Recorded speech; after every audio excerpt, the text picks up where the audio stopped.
Christophe Beaugrand, votre décryptage de l'actualité. Et ce matin, on a les chiffres d'une étude assez passionnante sur la diversité en entreprise. Oui, Bruce, on en parle de plus en plus de cette question de diversité et d'inclusion en entreprise. Alors, il s'agit des femmes, des personnes en situation de handicap, des personnes LGBT, des seniors. Il y a beaucoup de catégories qui peuvent être considérées comme de la diversité. Regardez les chiffres de cette étude BVA qui vient d'être révélée. 56% des salariés français se déclarent appartenir au moins à une diversité. C'est-à-dire qu'il y en a qui cumulent, évidemment, ce qui veut dire qu'on a une majorité, finalement, de Français qui disent qu'ils font partie d'une minorité. C'est ça qui est assez paradoxal. Et 3 salariés sur 4 estiment que l'enjeu diversité et inclusion en entreprise n'est pas suffisamment pris en compte au quotidien, donc dans vos boîtes, dans votre travail de tous les jours. Alors, ce matin, justement, je voulais vous présenter une entreprise qui, pour le coup, a fait de ce combat pour la diversité l'essence même de leur projet. Ce sont 3 femmes, elles viennent de Loire-Atlantique. Elles s'appellent elles-mêmes les drôles de dames, c'est comme ça qu'elles se surnomment. Vous allez voir qu'elles ont eu une idée géniale. Utiliser des invendus de pain pour fabriquer des biscuits. C'est une façon très maligne de recycler. Elles transforment le pain en chapelure et à partir de ça, elles fabriquent des biscuits à partir de cette pâte. Et en plus, elles ont décidé de recruter leurs employés dans des ESAT, vous savez, ces centres d'aide par le travail pour permettre aux personnes handicapées de s'insérer dans l'emploi. Alors, je suis entré en contact avec Katia, qui est l'une des fondatrices, une de ces 3 drôles de dames. Et honnêtement, on va se dire la vérité, sur le papier, avec ce projet, elles n'ont quand même pas choisi la facilité, les filles. C'est vrai, mais on s'est dit que de toute façon, ça valait le coup de tenter, on risquait pas grand-chose, si ce n'est qu'on nous prenne pour des folles, mais bon, ça, après, c'est pas très grave. On est toutes les 3 ingénieurs agroalimentaires et on a travaillé pour des industries classiques. Donc nous, on avait envie de continuer à nourrir les gens, mais à le faire avec beaucoup plus de sens. On s'est dit, il y a quelque chose à faire pour mêler impact social et environnemental au sein d'un petit produit gourmand qui est le biscuit.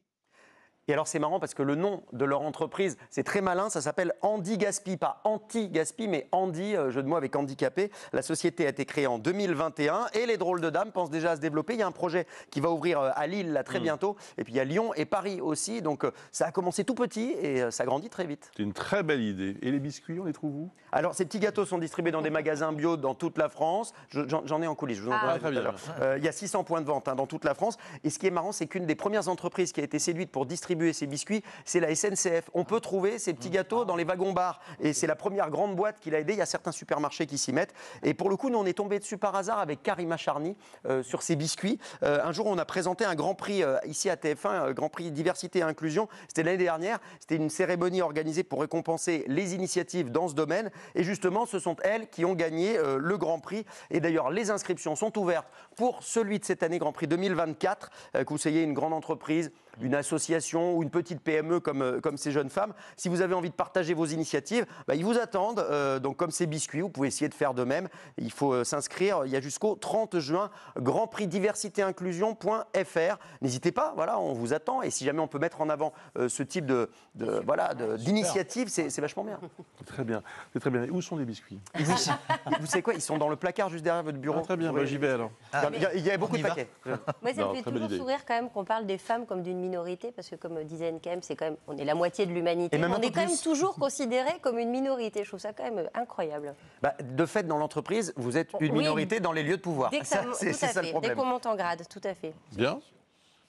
Moi, ce qui m'intéresse, c'est que ce n'est pas seulement de la philanthropie, c'est aussi du business. Les personnes en situation de handicap, elles font pleinement partie de ce projet et ça marche, c'est du gagnant-gagnant. Elles sont consultées aussi pour les recettes, elles ne font pas seulement partie de la fabrication. Moi, je trouve ça super. Et il y a une vraie fierté de tous ces gens qui se disent, voilà, nous, on fabrique des biscuits que toute la France mange aujourd'hui et ça c'est formidable. Et il y a beaucoup à part Bruce Toussaint.